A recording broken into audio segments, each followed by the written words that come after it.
Let's begin. Bombs away, as they say, right? Mhm. My name is Joe Conti. I'm president of the Pennsylvania Association of Broadcasters, and I'm so pleased to welcome everybody to this call, this Zoom seminar, if you will, on the election 2020. Having run for office in 19 of 23 years, I guess you can imagine my biological clock is spinning, and it's such an interesting time. I want to thank Pete Shelley and Charlie Lyons and John Muir, who you see on the line here, for arranging this seminar. And as I said, it's always a pleasure to be with Brad and our fine colleagues at the Pennsylvania NewsMedia Association. The ground rules are we are on the record, which takes away half my comments. So we're on the record because PCN may be taking some snippets, and some of you may be utilizing some of this, particularly from our guest and our speakers coming up. We would ask that everybody go on mute and use the chat function to get the questions, and then Gail, at the end of the speaker's presentation, will go over the questions, and we'll keep it moving in that regard. So I guess the question is, will Pennsylvania in 2020 become the Florida of 2000? And obviously, there's the potential for that. We have a new state election law in this year, and the implementation in the primary went rather well. And we'll hear from our county commissioners association in that regard. But this is a whole new, dramatically different level of participation in the general. We have had some judicial review, if you will, particularly at the state level, and beginning some at the federal level. The PA Supreme Court is probably a little bit more predictable than the United States Supreme Court at this time, especially in view of Justice Kavanaugh and Barrett's prior opinions citing Bush versus Gore, which respectfully, in my thought, has the potential to usurp state law. So we'll see how that plays out in the coming days and weeks, and hope we don't get into that. I think the most compelling reason for today's seminar, though, is so that you and or your news association, so that you do not become the story. And we're going to give you some background here to help you avoid that situation. Because listen, local journalism and local broadcast news is still the most trusted source to inform our communities and inform the electorate. And we don't want to do anything to affect that.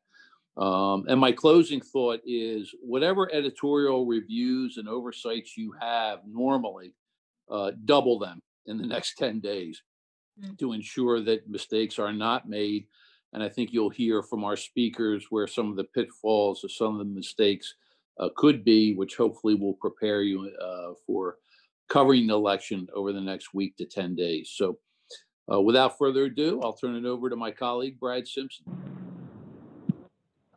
Thanks, Joe. I'd also like to thank Shelley Lyons for putting this on, and also Gail for arranging it at the PAB. Also, thanks to Lisa, Suzanne, and Sarah for joining us today. I think it should be a really great discussion, given in light of the election coming up. But as Joe said, my name's Brad Simpson. I am the president of the Pennsylvania NewsMedia Association. We are the statewide trade association for the newspaper industry in Pennsylvania. We represent over 225 daily, weekly, monthly, and online publications within Pennsylvania. The newspaper industry in Pennsylvania has a long history. We were the very first daily newspaper in the United States, which was the Pennsylvania Packet and Daily Advertiser. That began publishing in 1784. Some history buffs on the phone may know that the first presidential election took place in 1789. So newsrooms in Pennsylvania have a long history of covering presidential elections, and they have done so since the very first one back in 1789. As Joe alluded to, this year, this election year is unlike any other, in a year unlike any other. But your local newsrooms, both in print, broadcast, once again, have their traditional election night pizza. They'll be covering your local, state, and federal races like they've done for hundreds of years in Pennsylvania. The one thing that may be different, which we are going to get into here with our panelists, is that those results may take longer than the past. Maybe a few days until all the ballots have been counted and accounted for within Pennsylvania.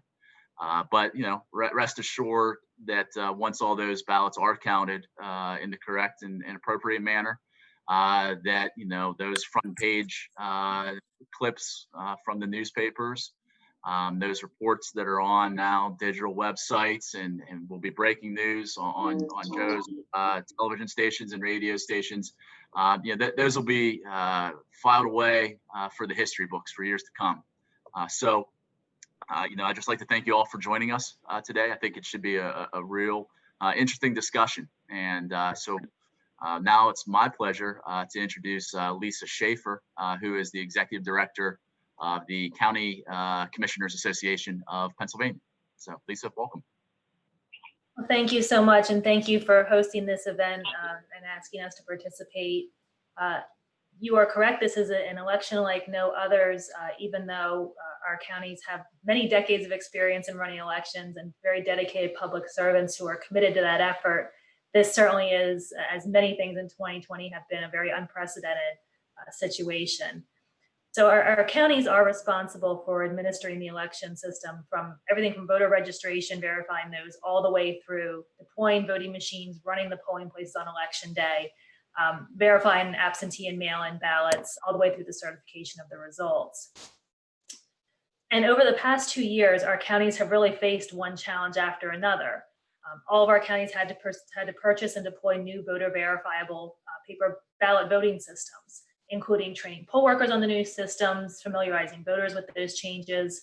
And then about a year ago, last fall, we had Act 77, which brought in the most sweeping changes to our state election laws in decades, including the provision of mail-in voting or no excuse absentee voting, with just 6 months to implement that before what was going to be the April 2020 primary.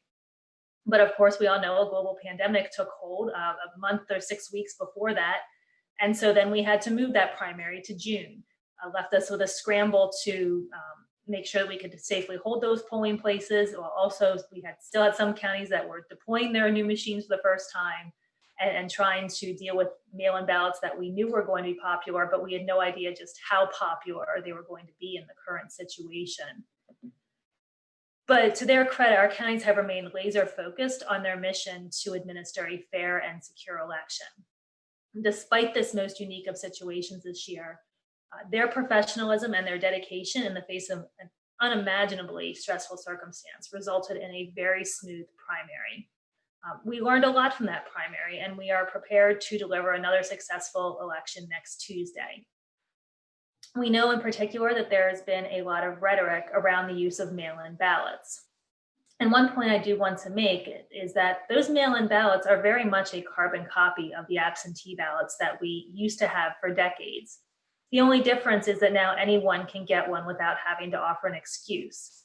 Otherwise, it's the same application. It's the same process counties go through for verifying who you are, your voter registration, the same process for getting that ballot back and making sure that you are the voter who has cast that particular ballot. One of the additional challenges, of course, with mail-in ballots this year has been the amount of litigation over both the state and the federal level, which has changed some of the rules of the game midway by changing some of the deadlines for returning those ballots, making it clear that drop boxes could be used, even while then legislative efforts tried to also change some of those rules midstream. So we really have, appreciate that there's a lot of information out there. We encourage everyone to continue to use their county election office and the state website as the source of current and accurate information about what is going on with elections in Pennsylvania. 2 recommendations for our voters, given that we are now just 6 days away from the election, is if you have a mail-in ballot and you have not yet returned it, please do so as quickly as possible. At this point, you may not want to put it in the mail. We know we've seen the stories about the mail-in delays, but all counties are accepting them at their county election offices until 8 p.m. on election night. Some counties also have deployed drop boxes to accept those as well. To be clear, the extension of the deadline only applies to those ballots that are coming in through the Postal Service. So as long as there is a postmark on your ballot by 8 p.m. on Election Day, a county will count that ballot if it arrives by 5 p.m. on Friday. But if a voter is dropping off that ballot, either at the election office or a drop box, it must still be returned by 8 p.m. on election night. We've also been encouraging voters to make sure they fill out those mail-in ballots properly, completing the ballot with that blue or black ink, making sure it gets into the white secrecy envelope, making sure that all gets into the outer envelope, and signing and dating the declaration on the outside to make sure all those requirements are met and the vote can be counted. The last point that I'll raise here is we talked about results and whether they will be timely or not. Unfortunately, state law only allows counties to begin processing mail-in ballots at 7 a.m. on election day. That involves the work, we call it pre-canvassing, of opening all the envelopes, removing the ballots, flattening those, scanning them, and getting them ready for tabulation. We worked with the General Assembly and the administration to try and get that law changed so that we could have a few extra days, because right now we've got about 3 million applications out, about 1.8 ballots have been returned, double the amount of envelopes. So that's 2 envelopes for every ballot that has to be opened. And even though, again, we learned a lot in the primary, we saw that it took a couple of days for some counties to finish that processing work. Some counties have been able to purchase additional envelope opening machines, envelope slicers, which will help in some extent, but there's still a lot of manual work that has to go in it. That's a lot of work that has to happen on election day, while counties are already trying to run a successful in-person election. So it may take some extra time until those results can fully be known. 9 million registered voters, 3 million applications, that's a significant portion of the ballots that may not be able to be counted fully until days, or hopefully not weeks, but at least probably days. And with ballots still possibly coming in that have been postmarked by 8 p.m., that's also time that will take. So we are really asking for the patience of the public and the candidates and the media in understanding that the results, the returns you start to see on election night may not be close to what those final results will be. And that's okay. It doesn't mean there's going to be any kind of fraud. It doesn't mean there's anything wrong with the results. It's just a matter of the large amounts of numbers as we keep counting those results. And counties are not going to sacrifice the integrity of the election in favor of speed. We are going to make sure that we get it right, that you can all count on those results, that they will be fair and accurate when we are completed with that counting. We do appreciate, we've seen many of your media outlets have been promoting that message already and helping the public to understand and set expectations. So we really do appreciate that. And again, we ask for patience. We understand that there's a lot of anxiety and a lot of tension around this election. We understand everybody's going to be looking to Pennsylvania as a battleground state. We wish we could start processing sooner. We wish we could have those numbers sooner, but I think it's highly unlikely we're going to have anything close to complete results on election night. So with that, I will turn it back to Brad or Joe. Joe.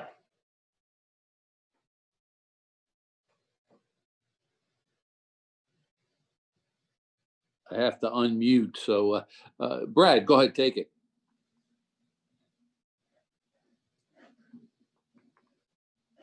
I believe our next speaker is Suzanne Almeida of Common Cause, PA. Yeah, thank you so much for having me and for this opportunity. I want to start on a somber note by offering condolences to the family of Walter Wallace Jr., to his wife and children and mother and father who are grieving. We grieve with them and for the Black community in Philadelphia. John Lewis said that the vote is the most powerful nonviolent tool we have, and Common Cause and the statewide nonpartisan election protection coalition are doing everything we can with our partners in the Black, Indigenous, Latinx, AAPI, and people of color communities to protect the vote. People of color, particularly Black folks, have showed up time and time again that they are resilient and determined to cast their vote, regardless of the obstacles in their path. And the Pennsylvania Election Protection Coalition, which is led by Common Cause Pennsylvania, along with other organizations from across the state, is committed to ensuring that every single voter every eligible voter can cast a ballot on election day or before. So I want to talk about three main things today, just really quickly. So first of all, I want to give you a quick overview of what election protection looks like in Pennsylvania. So we already mentioned we're a coalition of over 15 organizations from across the state. We are working directly with counties, with county commissioners, with Department of State, to advocate for policies that make election administration more smooth, and also take that information that the counties are providing us and sending it out to the voters, right? This is a two-way street. We're also working on launching our largest ever field program on election day. We will have well over 1,000 volunteers on the ground in 11 priority counties will be trained to provide basic information to voters and escalate any trickier issues to a statewide command center.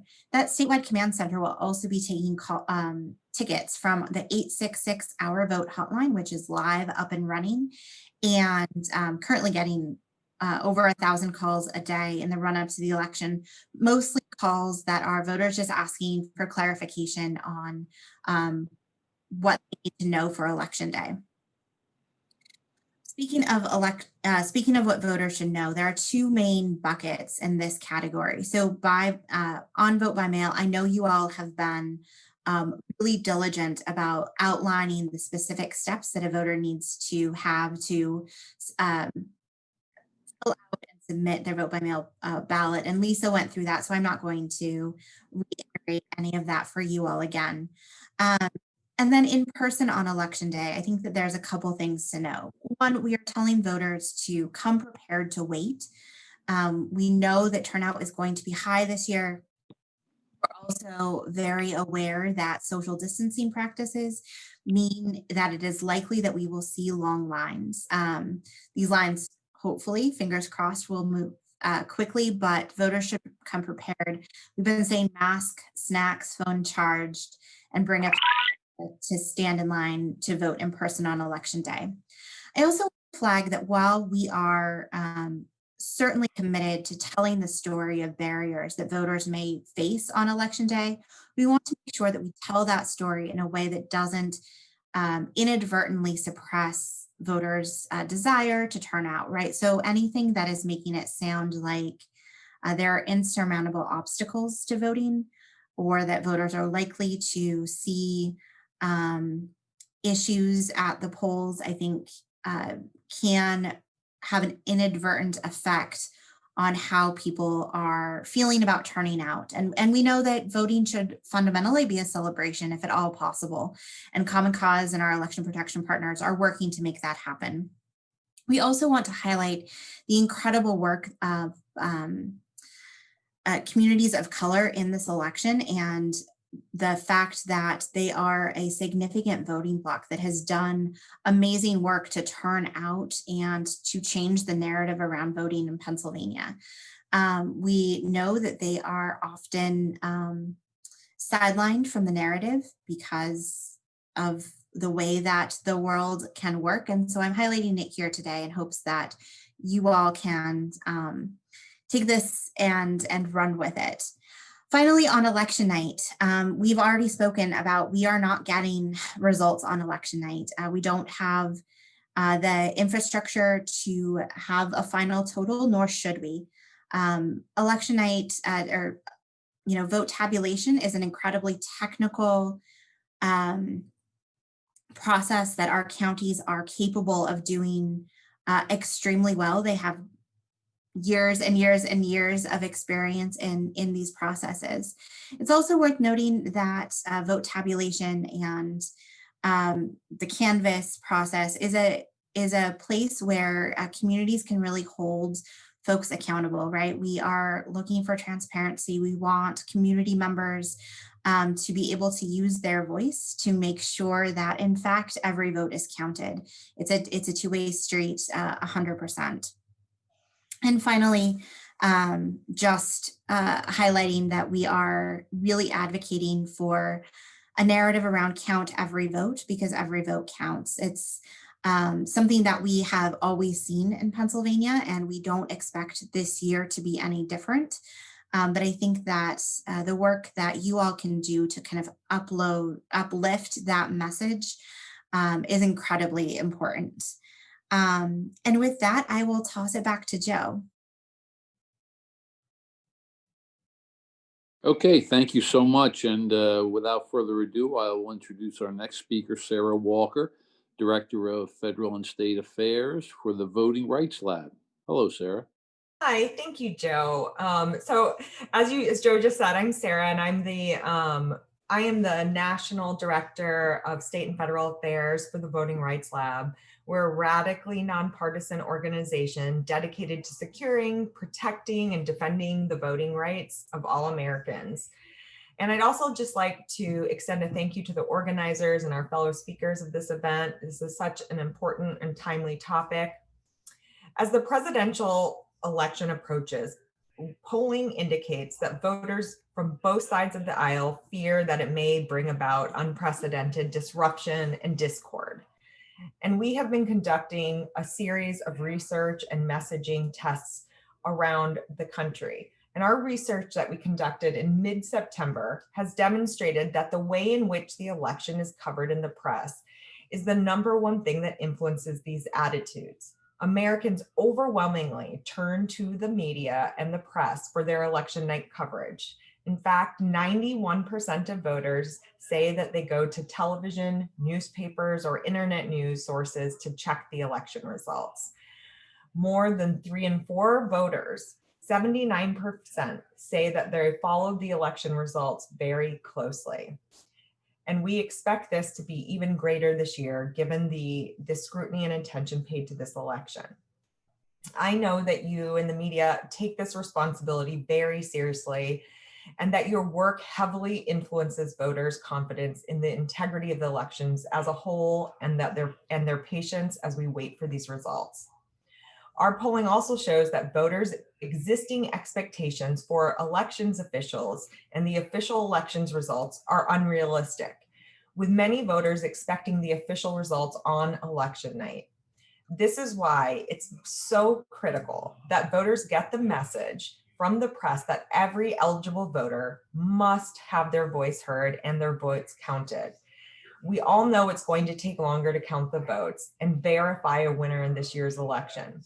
And that's okay. Election-related changes have been significant in Pennsylvania and around the country. This will be the first statewide general election with mail-in ballots available to every voter in Pennsylvania. Over 3 million Pennsylvania voters, 33% of those registered, have requested mail-in ballots. Only 1% of registered voters requested absentee ballots in 2016 general election. Additionally, numerous service members and active duty overseas will be voting by mail, and they will be experiencing delays, which is just another reminder that those who defended our democracy deserve to have their votes count. And while some other states are allowed to get a jump on processing and even counting ballots on the day before election, Pennsylvania law does not permit this. So this will likely lead to delays in election results. In fact, it took 6 days to report the 2020 primary results. And while we know the elections officials are doing their best and validating all of the votes, it's just going to take time. For our democracy to work for all of us, every eligible voter must have their voices heard and their votes counted. We all expect, again, that it's going to take longer to verify each eligible ballot. But by tracking from start to finish and verifying the identity of each ballot, certified elections officials ensure that each voter casts one ballot and that every eligible vote is counted accurately. Despite the pandemic, voters have done their job and are turning out in record numbers in Pennsylvania and across the country. They are early voting, and people with pre-existing conditions and seniors are using absentee voting. And now our election officials are doing their jobs, as they have in every previous election. Elections officials have adapted and worked tirelessly, upholding our most basic democratic values of ensuring every vote is counted. Local elected officials are truly the unsung heroes of our democracy this year. For this reason, it's crucial that members of the media work directly with local officials as they report back on election results. This will build the confidence in our election process by highlighting the critical work of the elections administrators are doing to facilitate the secure process. It's so critical. I cannot urge and stress this enough that voters get the message from the media and work, and that every vote is going to count, even if it takes longer. And that in fact, when it takes longer, it just means that they are doing their jobs. So we need to encourage patience so that our election officials can do this and do their work and do it accurately. So I'm really appreciative of the time you've taken. We are actually in the process of doing more researching about, and we will actually be hosting another briefing for some of our partners, and we'll be sending out information or making it available to everyone on this call with updated messaging research and polling data following this. And so on that, I really appreciate your time, and I'll turn it back to Joe for any of his thoughts. Okay, thank you very much, Sarah. For the late arrivals, the ground rules were, of course, everything is on the record. Some people may be using some of our comments, and also to be on mute, but use the chat function for questioning. We probably have a manageable crowd, if you will, to periodically unmute, but let's stick with the ground rules of using chat initially and see how that goes. So Gail, do we have any questions through chat? Yes, so far we have one, and I think Lisa might be the best person to answer this. It's, can Governor Wolf issue an executive order to allow counties to begin pre-canvassing mail-in ballots? I cannot get an answer from the Department of State. That sounds like a legal question that I probably can't offer a legal interpretation on. My understanding, though, would be that because it is in the state law that what time we begin pre-canvassing, that it would take a change in the state law to do so. But I will defer matters of legal interpretation to others with that background. Okay, thank you. Okay, Okay. Oh, I was just going to say, I think that as we've seen in other states across the countries, even if a governor is able to possibly do it, it risks a legal challenge, and that could actually create more confusion. So at this point in elections administration, we would not, and I'm sure Lisa will probably know, they've had to deal with so many changes and adjustments that it's really late to try to make any changes like this. That's an excellent point that Sarah just made, and I'll also reiterate too, we are 6 days away from the election. Even if we had the 3 days that were in the proposed legislation, I mean, that's only 3 days away. That's not really enough time for counties to replan for an effort to start processing earlier at this point. So even if there were an executive order, I doubt very many counties could take advantage of it at this stage in the game. Okay, another one for Lisa. Do you have a list of counties that will be counting ballots 24/7 as opposed to those who will stop counting in the overnight hours? I do not have a list like that. Obviously, I've heard like you that there are counties that are planning to do that. I also have heard that there's at least one county that I know of that is not planning to start processing until actually the following day, until Wednesday morning. So it just really runs the gamut as to what resources counties have available and what they are able to do, as they are also, as I said, running that in-person election as well. Thank you. Another one for you. First, the Secretary of State has said she expects the overwhelming majority of ballots should be counted by the Friday after the election.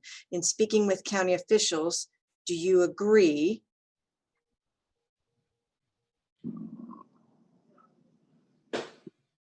I'm sorry, was that the end of the question? Yes. Okay, sorry. I think, like I said, days, I think it is a reasonable expectation. We certainly hope it won't take weeks. I think our experience in the primary, though, which had far fewer votes to be counted, showed us that days was a reasonable expectation. Some counties, I think, will be able to get it done sooner than that. Some will take longer. It's just a matter of what comes in. And again, also, how long voters wait to put their ballots in the mail. If they wait till closer to election day and we receive them in that 3-day window afterward, of course, that's going to be votes that we'll be counting still in those days through Friday. Thank you. Another one for you. Question for Lisa. Locally, Cumberland County has said that they are not going to start pre-canvassing mail-in ballots until Wednesday morning after Election Day. Have you heard from any other counties that are doing the same? I do not know of any specifically. That does not mean there aren't any. I'm just not aware of each county's specific plans. Okay, and I want to go back to one question that was already asked earlier about the list of counties that will be counting ballots 24/7 as opposed to those who will stop counting the overnight hours. A follow-up to that was, if you have the list, would you share it? If I had a list, I'd be, we could certainly talk about that, but we don't have that information. I'm sorry. Okay, thank you. For you again, outside of Cumberland County, do you know of any other counties that will be waiting until Wednesday to begin to count the mail-in ballots? And again, there certainly could be, but I don't have a specific information from each county, so I don't know for certain. Thank you. Okay. Next one. President Trump and Senate Majority Leader McConnell have both publicly stated that they want the outcome of the presidential election to be decided in the federal courts. Everyone on this webinar knows that lawsuits will be filed on November 4th with the intention of slowing down or stopping the processing and counting of mail-in ballots. How will county election officials react if they receive court orders to stop the processing of mail-in ballots? Will they be able to resume the count if a court throws out these lawsuits? Well, certainly we hope that the processing of the election is as straightforward as possible. But as you noted, I think we're all expecting that there will be some form of litigation that will happen after the polls close on November 3rd. Whatever the courts, whatever court orders there are, whatever we are required to follow, our counties will do that. And we will do our best to continue to keep up with whatever those changing rules might be because of litigation. And again, I'll reiterate, ask for the patience of everyone as we try to keep up with probably what will be an ever-changing environment going forward. Thank you. Okay, next one. What happens to the ballots that are improperly filled out? So there's been a court ruling on a couple of points. One, it is that if a ballot is returned without that inner secrecy envelope, they call them naked ballots, the counties may not count them for the results. If there are also markings on that secrecy envelope, they should be set aside and not counted. Other issues, for instance, the declaration, an individual who realizes that they not filled that out properly may have an opportunity to cure that. We've heard of voters who are putting their birth date on their declaration instead of the date they filled out the ballot. And I know that there are definitely counties that have been giving their voters a chance to cure that type of information. Thank you. Okay, next one. Are counties expecting legal challenges on how mail-in ballots are counted, or which mail-in ballots are counted versus which are discarded? And what do you expect those challenges to look like? I think the best answer I can give to that is that, again, given the environment we've been living in and what we've experienced over the past several months, that there will be litigation. I'm sure I can't speculate on exactly which points that litigation will come and whether it's anything that we're even considering right now. But I think, again, the atmosphere seems to be ripe for challenges, and we'll deal with those as they come. Thank you. Okay, here's a follow-up to an earlier question, again for you, Lisa. It had been asked outside of Cumberland County, do you know of any other ones that will be waiting until Wednesday to begin to count mail-ins? To which you answered. And then a follow-up to that is, are they legally allowed to wait to start counting? So the law simply says that a county may not begin pre-canvassing until 7 a.m. on Election Day. That's the status of the law. There were actually counties in the primary that did not start on Election Day. They waited till the following day to start their regular canvass period. Okay, thank you. Okay, next question. Can Brad and then Joe talk about what they're hearing from members about election night news? In terms of reporting the news, I mean, it's going to be business as usual. There will be editorial staff reporters out throughout the day. They'll be reporting on, the lines, the elections, everything that's already been discussed here. To the extent that results are available, which, obviously it seems like that will not be the case.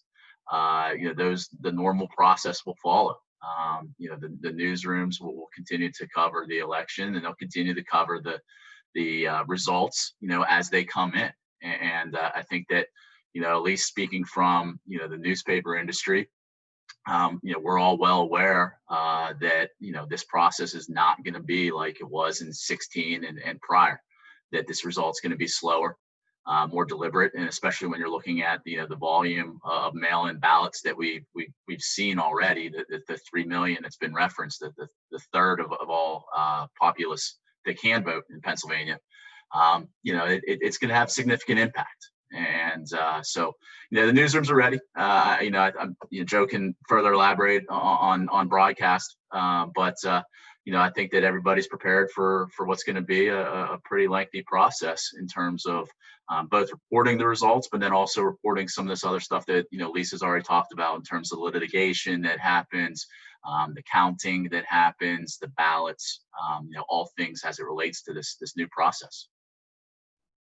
Yeah, I would concur, Brad. I think I've had a couple of calls that have interested me and caused me to refresh my memory from my election days about the what is permissible in the coverage of the polling places on election day, which has been interesting. And of course, going back to what I thought I knew, and perhaps Lisa, you can confirm some of this.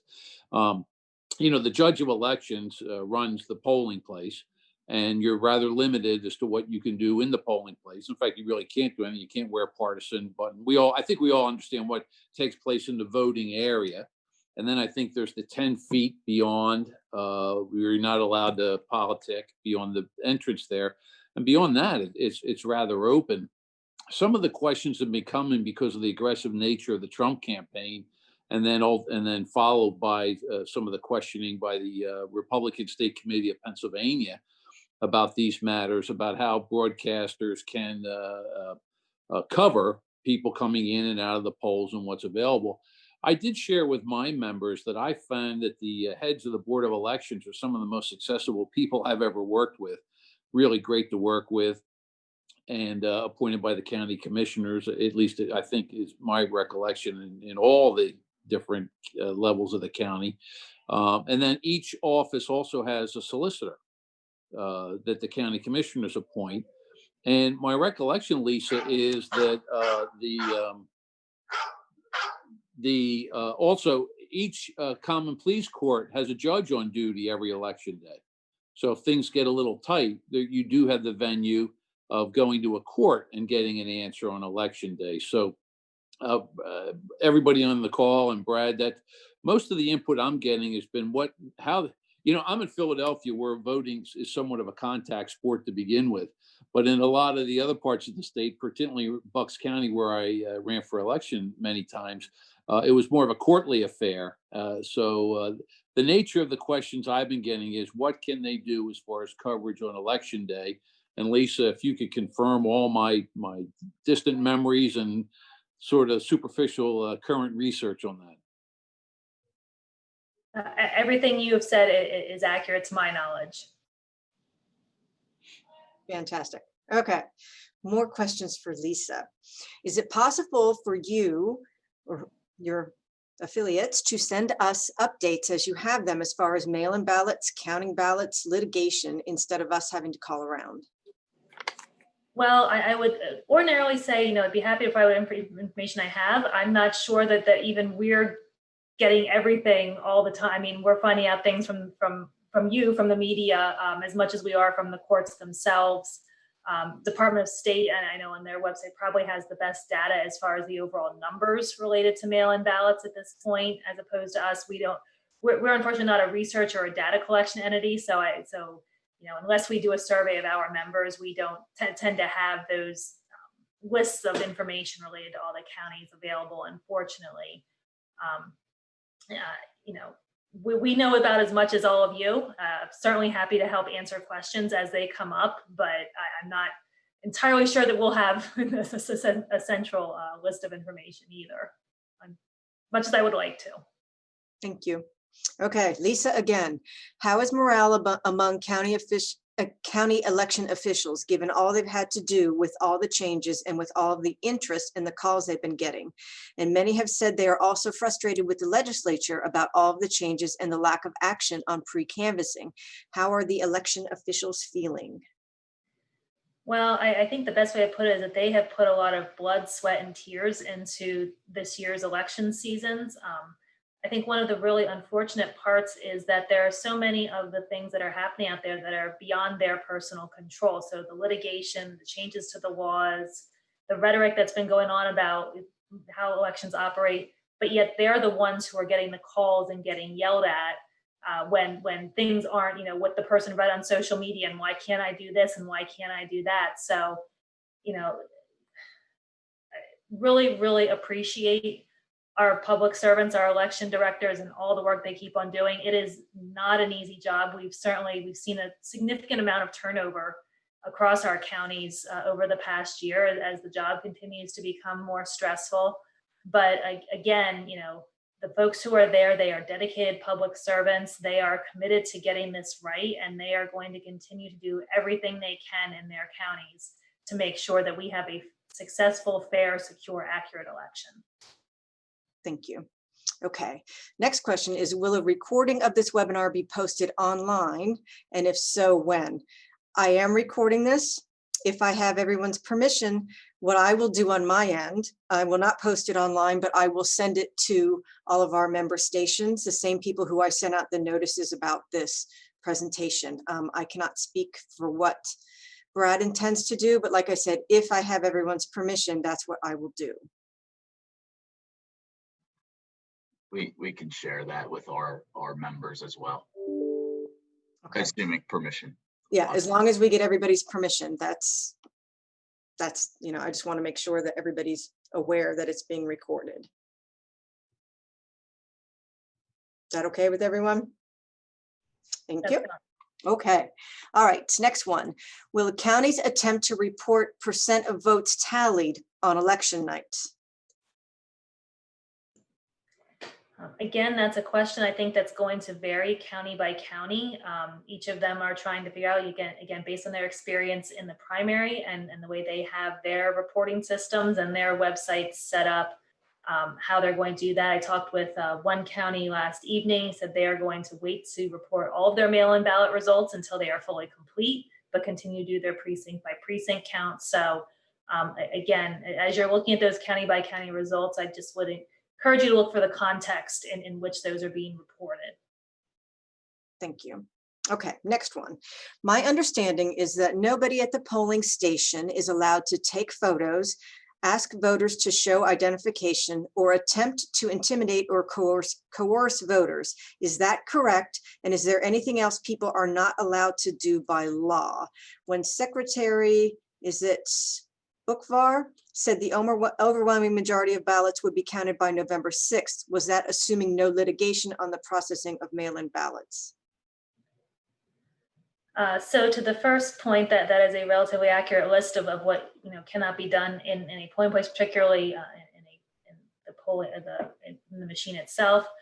One caveat to that is that if you are to the identification is that if you are voting in your polling place for the first time, you do need to bring identification to present to the poll worker when you come to verify there. Other than that, correct, it is illegal for anybody to intimidate or coerce a person or otherwise interfere with their right to vote. And I'm sorry, can you repeat the second part of the question again? Okay, let me go back up to it here. Hold on one second. Is there anything else people are not allowed to do by law? When the secretary said the overwhelming majority of the ballots would be counted by November 6th, was that assuming no litigation on the processing of mail-in ballots? Probably, I would assume that assumes that everything goes smoothly and is planned. That again, I would agree. Probably the majority of votes can be counted within those few days. Although there will can't predict for sure, but again, any litigation, anything that might change the way that process goes will affect the timeline for getting that process completed. Thank you. Okay, now for some reason I had 17 more questions and they all disappeared. So since they all disappeared, if you have a question, if you wanted to just unmute yourself or just send it to me again, I would appreciate that. Sorry about that.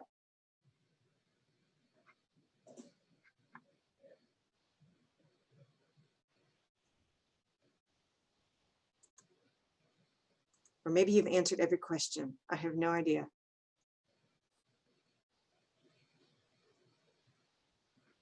So everybody's unmuted. If you wanted to speak up, now would be the best time. Gail, Charlie Lyons here from Shelley Lyons. I just wanted to add in response to a couple of the questions that came in. There is a survey being done of all the counties, asking them when they, how and when they expect to be reporting their mail-in ballot counts. So, and that was with the intention of that being shared with the media. So if that in fact is successful, the goal is to, by Monday, have a list of counties and their intentions.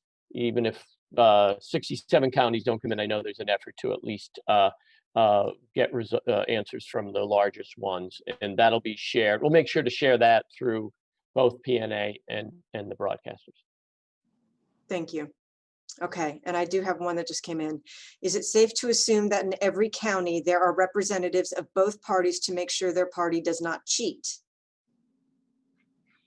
So the law allows for both at the polling places, poll watchers. So every party and every candidate may register with the county to be a watcher in that precinct and observe things are going, again, not interfere with any individual's individual voting experience, but to observe and to look for irregularities and things like that. That is something that's always been in law and remains in law for this election.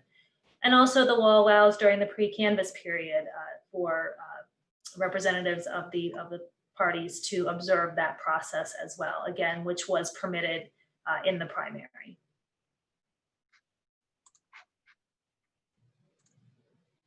Any other questions by anyone?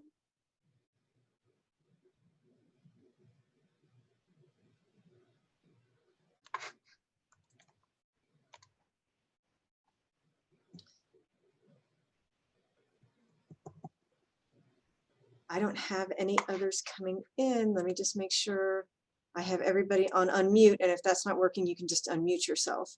And you could always send me the question as well, and I can email it to everyone. Gail, let's give, would Lisa, Suzanne, or Sarah any final comments after all the questions? Should we start with Lisa? Sure. Just thank you again for this opportunity. Anything that we can help with questions, we certainly want to help be an accurate source of information for everyone going forward. We know this is not going to be an easy election. It's certainly going to be a very different experience.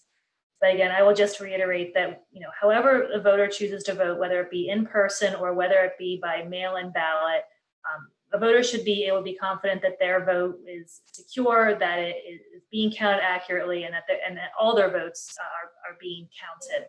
So we certainly encourage everyone to make a plan to vote if they have not already, and to participate in this democratic experience. Great. Suzanne? Yes, I just want to echo again the thanks from Lisa. This has been fantastic. And Lisa, thank you for all of the information that you have provided today. I think, final thoughts are just that this election is going to be different than anything we've ever seen in Pennsylvania. It's just, a pure function of the time that we are living in, not just with Act 77 and the new voting machines, but also in the midst of a global pandemic and in an election that has incredible tension around it. So, for voters, I'd echo Lisa, make a plan to vote. However that is, make a plan, vote. If you're voting by mail, we encourage you to drop it off in person at this point at a drop box or a county elections office, just to make sure it arrives on time. And if you're voting in person on election day, again, make a plan, bring your snacks, charge your phone, bring a pen, wear a mask. Great, thank you. And once again, I should have identified Lisa from the County Commissioners Association, Suzanne from Common Cause, and Sarah from the Voting Rights Lab. Closing thoughts, Sarah? Yeah, I would just say, I think this conversation has been a great example of how much knowledge and credibility that elections administrators have, and that I just hope that the media turns to them for their answers. Also, that they encourage patience in this unusual time, and encourage the fact that we have been through this before. Elections administrators are trusted and certified, and that every vote will be counted. That's all. Thank you very much. And with Brad's support, you know, I don't miss an opportunity to chat with Charlie Lyons or Pete Shelley. So as the producers of the program, Pete, Charlie, closing thoughts?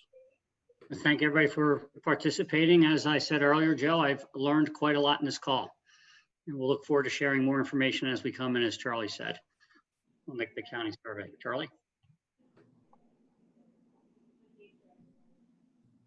I have nothing to add other than thanks to everyone, including everyone who joined. And obviously we'll be available, and the folks on this call available up and through Election Day. So thanks. Well, thank you to everyone. And Stacey, do you have a hand up? So we're chatting. Can you hear me? Yes, now I can. Go ahead. Okay. When you and Lisa were chatting about, this made me think of it, when we were chatting about what we can and can't do we as broadcasters have any, I was working in Miami during Hanging Chad, so I'm having like nightmares about Tuesday. But do we have, and I remember, I mean, our cameras could be, I mean, we might as well have been counting, picking the Chads off with everybody else. That's how close our cameras were allowed to be. Now I know that's Florida, Pennsylvania, you can't get in anywhere. Are we, I mean, and we're working with the counties, and some of them have been better than others, obvious, for letting us in to see some of the canvassing and stuff like that. Do we have any right to be there? Or if we get totally shut out, am I able to cite a law or anything to get in?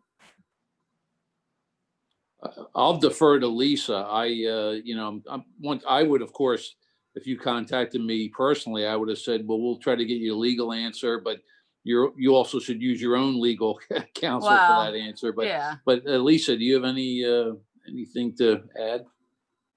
That would also be my response, again, not having the law right sitting here in front of me. You know, my recollection is that the law specifically permits certain individuals to observe and to be in you know, looking at that pre-canvass process.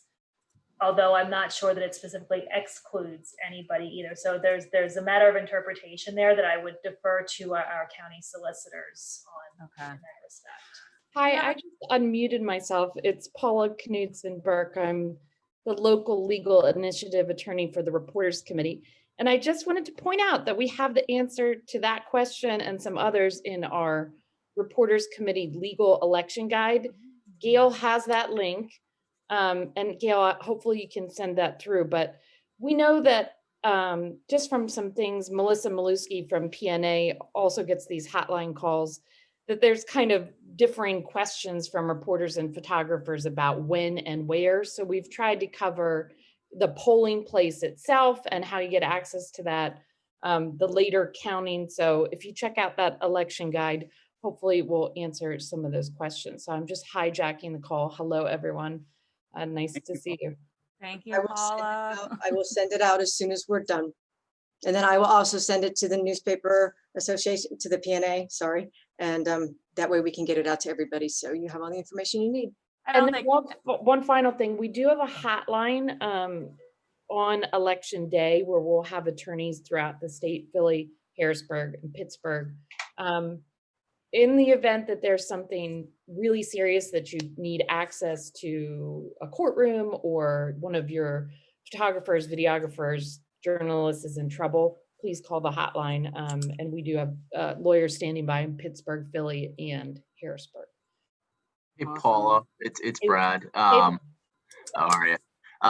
Do you just want to take a moment and explain what you're doing and what you've been hired to do? And it's been a collaboration of the broadcasters and the News Media Association and others throughout the state. But, you know, for those that are on the call that are unaware of the initiative, the local legal initiative, if you just want to take a few seconds, this is probably a great avenue for you to do it.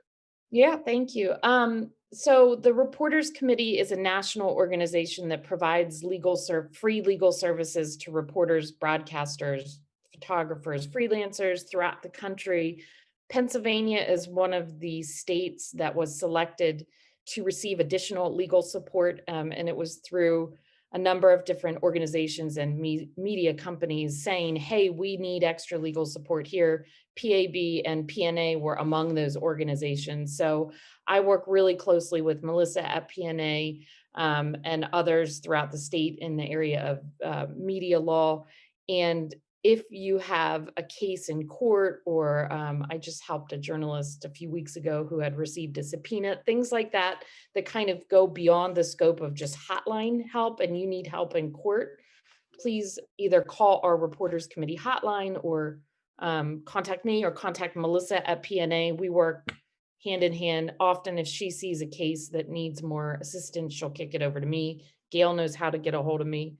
So, and we have fellows in the DC office who are dedicated to specific issues such as FOIA. We just did a FOIA training. We have a fellow who works on broadcast issues. So there's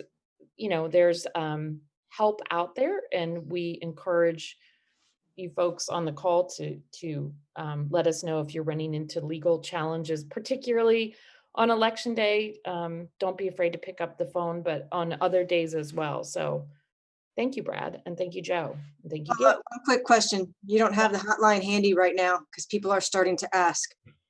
I will tell it to you. It is. Hang on. 1-800-336-4243. You can also find a fillable form on the website, but on election day, if you need help right away, call the hotline. And they have a phone tree where basically, if it's Central Pennsylvania, it'll kick to me. If it's Philly, it'll kick to a different lawyer. And if it's Pittsburgh, it'll kick to a different lawyer. And then if it's elsewhere, we'll figure it out. But call the phone number. It's, again, 1-800-336-4243. Thank you. Yep. Great. Well, listen, since broadcast is only 100 years old, this is radio's 100th birthday. Let me turn it over to the senior member of the crowd here, the news media group. Brad, you close it up for us. Thank you. Thank you, everybody, for joining us. It was incredibly informative, but also just want to take a moment to thank all of you. I saw many of the journalists that work for the newspapers across the state. I saw many of the broadcasters on this call, and the work that you do, day in, day out, and what will be, it already is a 24/7 cycle. But will be even more so here in the next week to 10 days, certainly through, it sounds like, the 6th. I just want to thank you all for that work and keeping, everybody informed, keeping the citizens informed. The pursuit of transparency, the pursuit of the factual reporting that you all do is always an amazing process to watch. And so thank you. Thank you, Joe. Thanks, Pete, Charlie, for having this. It was a great hour of our time.